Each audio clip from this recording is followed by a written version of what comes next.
Here we are back at the studio to do our book review. There's Kimmy, wave Kim. There's my mum, wave. And there's the important part of the studio, the kitchen, where we see the drinks going to be made and our little mugs.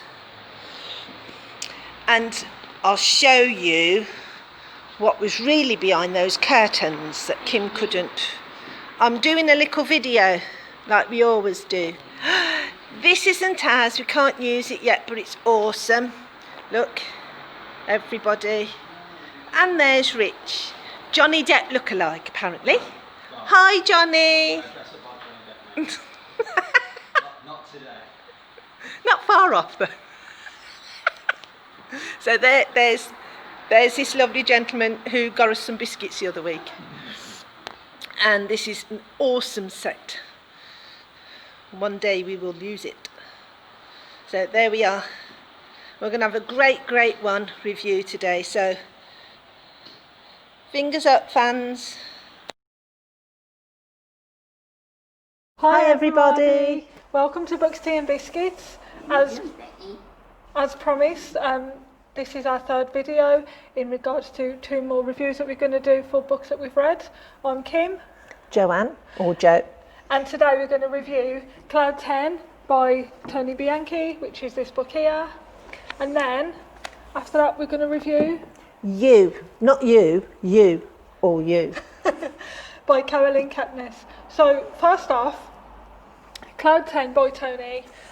He's a friend of ours on Facebook, and we brought this from Amazon, didn't we? We did. A couple of pounds. Tony is a film director. Have I got that correct? Yeah. Yeah. And we have done our review. We sent it to each other. So if I pick up my phone a couple of times, it's just because I'm going to and fro from the review. So my review for this one's really good, actually. Me and Jo are avid readers of paranormal and thrillers, and we felt that the cover of this book looks really eerie. So you've got all the dark clouds with, like, what am I trying to say? The moon standing out. Yeah, with the moon standing out. And we felt that just from that alone, I'm going to love this book. It showed you the unknown, didn't it? You made you feel like you were looking into the unknown. Looks really mysterious. I really like the font and the quick pace of the book, and it was a real page turner. I also said the book's highly addictive and very compelling. The cover is very dark and eerie, which I've already gone over. So it's perceived as scary to some readers. Now, Tony did write this for his daughter, and it took him how many? 17 years. 17 years. So he actually wrote it for her when she was 6 years old, I believe.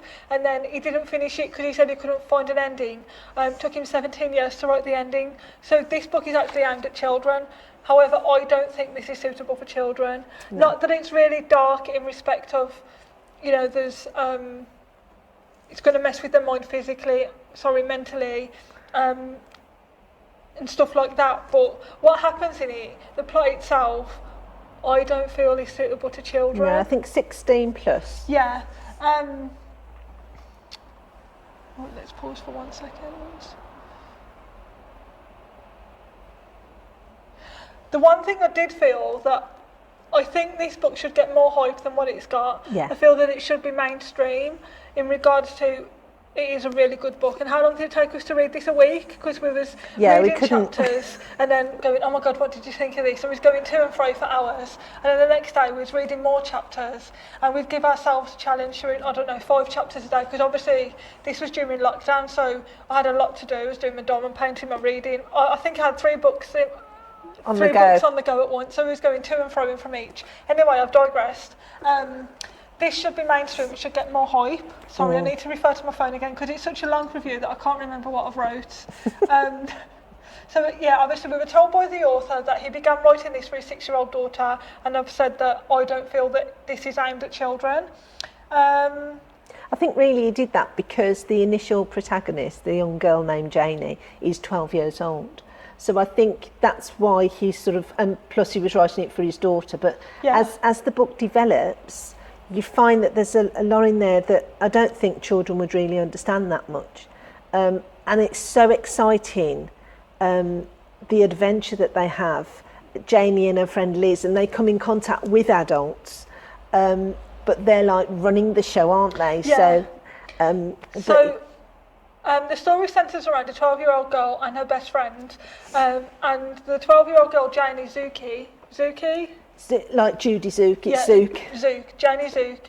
She discovers that she's got ESP, which is extrasensory perception. So it's like telekinesis, isn't it? Well, there's a combination, yeah. There's all sorts you can do, but yeah, there's telekinesis powers in there as well. And basically one day she discovers she's got it, and her dad found out he wanted it as a child, but he wasn't able to have the powers to get it. So her parents already know about it, but they don't know how she's got it. And something happens, and she thinks that she witnesses a murder. And her and her friends go about on their adventure to try and unsolve the murder. And what they stumble upon is something far worse. Obviously, I don't want to spoil any more of the book because I don't like the reviews that spoil it for the readers. So I would say go and get this.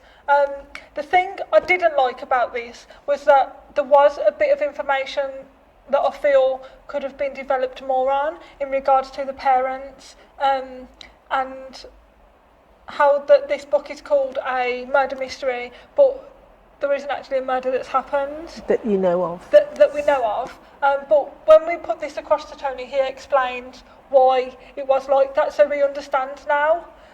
So yeah, I really like this book. I'll give it a 5 out of 5. Oh, definitely, yep. Definitely. It's a shame that one or two people weren't sort of three-dimensional like a lot of other characters, but it didn't really ruin the book at all, did it? We just couldn't stop reading it, and really liked it. We want more. Tony, please, will you let us read some more? Or let us interview you. Yeah, camera. Cool, but I think he's in Spain at the moment. That's fine. When you come to Lockdown. England. Thumbs up from us, Tony. Really enjoyed this book. If you can, go and get this on Amazon. I'll put the link in the description box again, as I did in the last video with Unwilling Recruits. I'll put the link where you can buy this from Amazon. Definitely. Okay, so now we're going to review you. Not you, but the you. novel You. So I will say,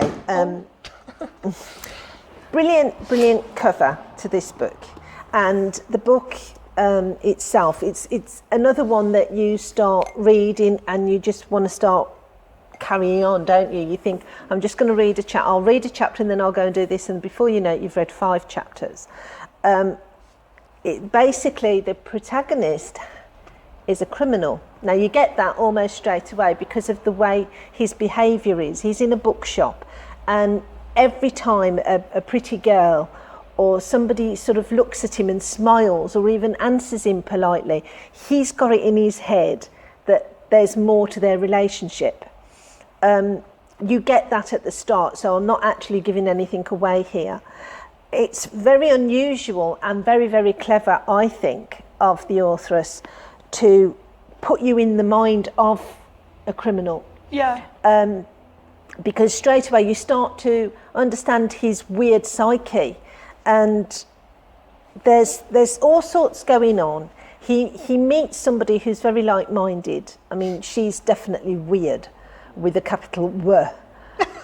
She really is, and although it's very good and descriptive, there's certain things that don't seem to be added onto. Yeah. You know, you've got people there that seem to have fantastic characters, but the characters are not developed.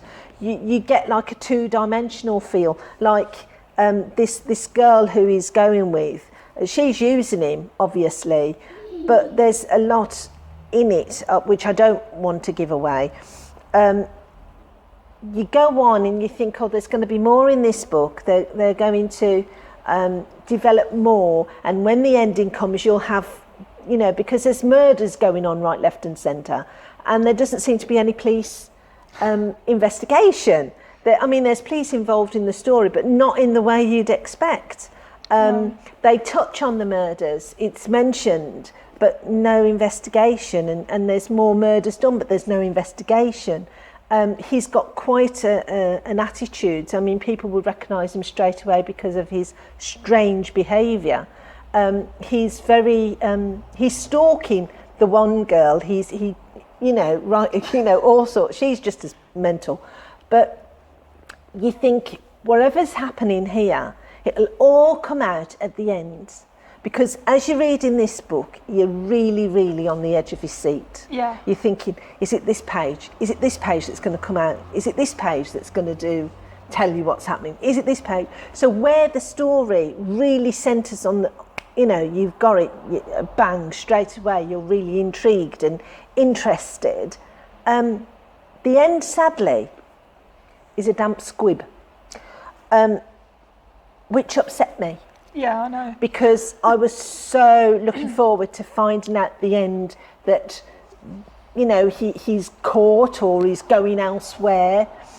And as I understand it, there's a TV programme.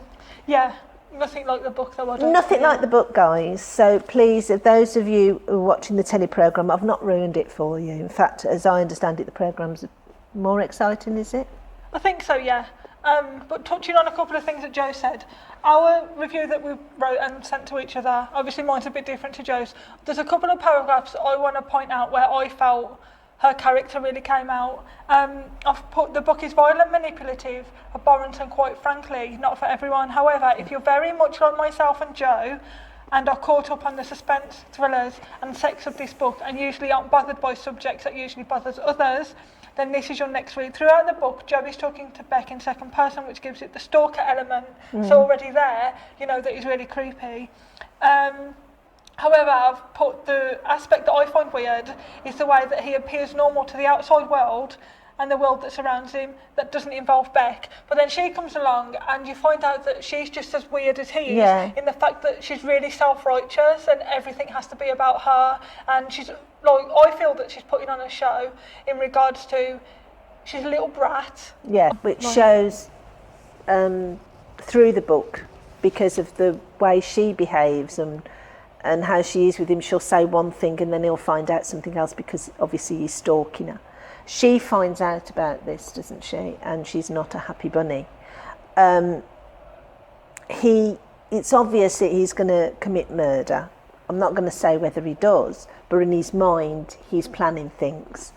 It's a shame that the book ended the way it does. Really quick paced, I felt. It is. We kept thinking, is this the bit where, he gets caught or something else happens and it's just really Yeah, I just felt with the ending, because obviously a lot happens in the book, and then the last few chapters I felt that she could have expanded a lot more. Yes, she definitely. just got murdered all of a sudden, and I'm like, okay, is that it? And then I did feel the ending was a bit disappointing, but we don't want to give any more away as to what happens and why it happens, but just know she plays a part in her own death. And she's got it coming to her. That's my thoughts. Yes. Yeah? Yeah. She's the sort of person that, you think, well, it serves her right. I'm not saying, The other thing is, obviously, there's a follow-up to this, isn't there? Yeah. And it's called Hidden Bodies. Hidden Bodies, which we are currently reading. Okay? Pamela, we're currently reading it. Hidden Bodies, bookmark. And once we've read it, we'll be doing that as the next review, Pam. All right? So how many stars would you give this one? Difficult, because all the way through it grabbed me and the ending let me down. So I'm going to try and be fair and I will say 3.5. I'd give it 4 stars. I did really enjoy the book. I prefer the book than the TV show. But I think if the ending wasn't so quick paced and wasn't so crammed into one or 2 chapters, I'd give it 5. But I really like the book, so I'd give it 4. Right. So thank you for watching, guys. And we've got biscuits there, look. We didn't forget them this time. Yeah. Got a plate full of biscuits. We've got pineapple Jaffa cakes for those who know Andy Cap. Yeah. And for the British viewers out there, pineapple Jaffa cakes. So thank you for watching, guys. And we'll see you in the next video. Bye. Bye.